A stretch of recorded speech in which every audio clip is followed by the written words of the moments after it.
Друзья, у нас сегодня встреча экстренная, срочная и, в общем-то, печальная, я бы хотела сказать, потому что печальная очень сильно, как я и предполагала, но не до такой степени.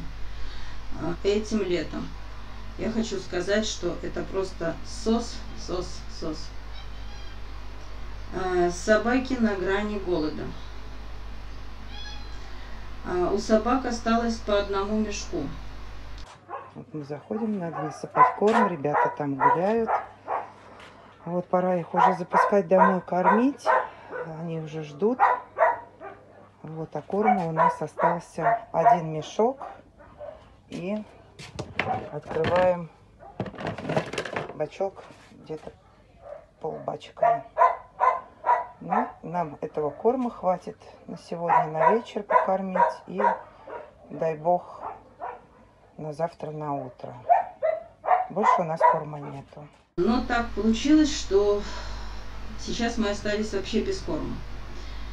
Ну, друзья, у нас совсем плохая, прям гиблая ситуация, ужасная ситуация.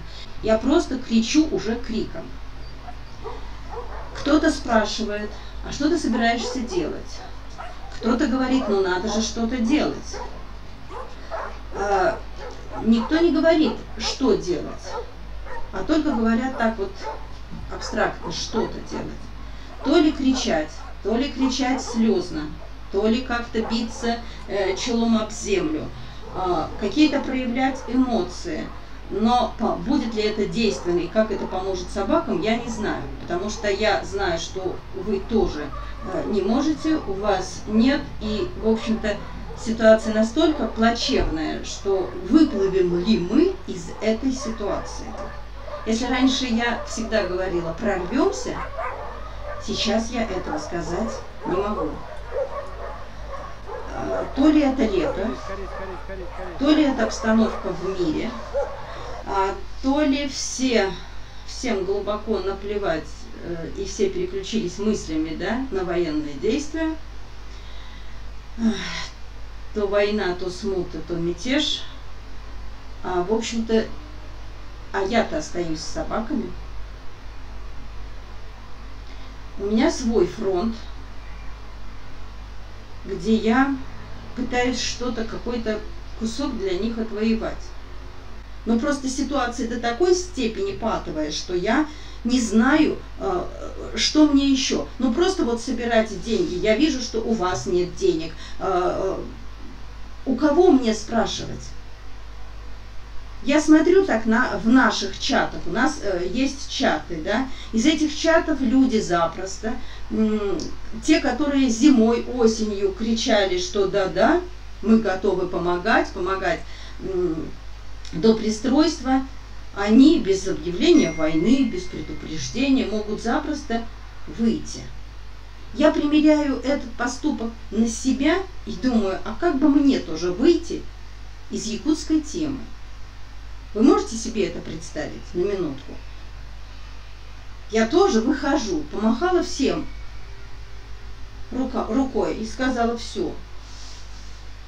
А теперь примерьте, пожалуйста, люди, которые подвязались и с которыми мы договорились на том берегу, когда еще мы только спасали, что да, я спасаю, буду привозить, но от меня требуется оплата за их труд, за их содержание, за то, что они с утра, в 8 утра начинают или в 7 утра, там, как соседи позволяют, и до 2 часов ночи.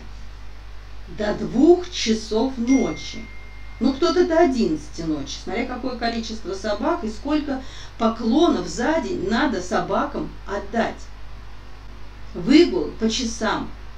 То одна группа, то другая группа, то третья. Выгульник левый, выгульник правый. Завести, отвести. В это время дом помыть, продезинфицировать, разложить ведра, растаскать по всем углам. Свежая вода.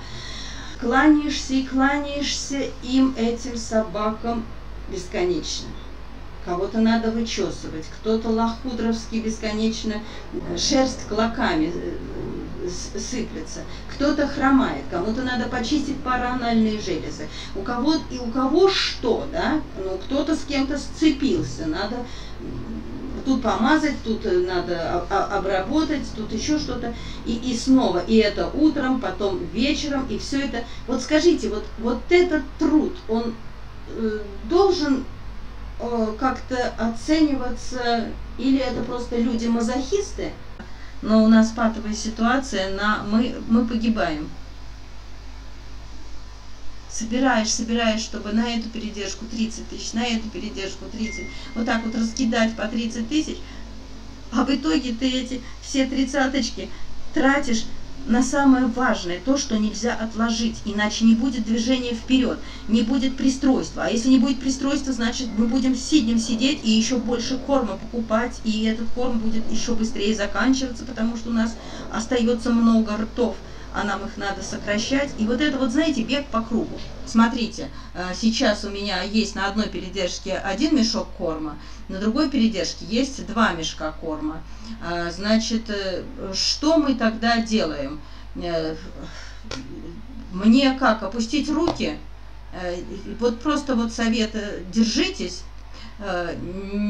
Тогда покажите те поручни и те дверные ручки, за которые я должна держаться. Я правда, честно хочу вам сказать, я не знаю, где те поручни, за которые держаться. Не знаю. В общем-то, собакам я объяснить не могу, что, вы знаете, я все-таки держусь, а вы как хотите. Вообще, люди, куда вы делись, я хочу сказать, куда вы делись?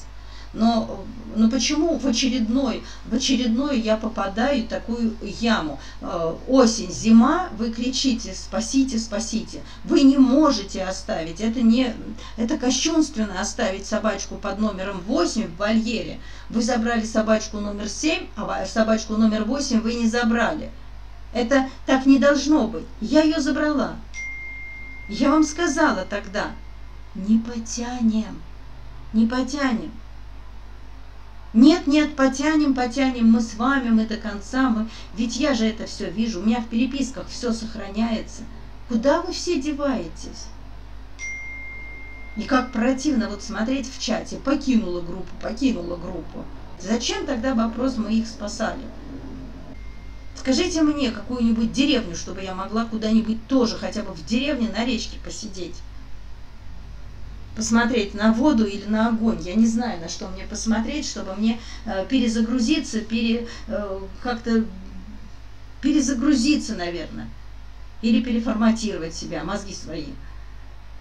Передержкам я сказала, вот с вами говорю как есть. Передержкам сказала: давайте присылайте мне.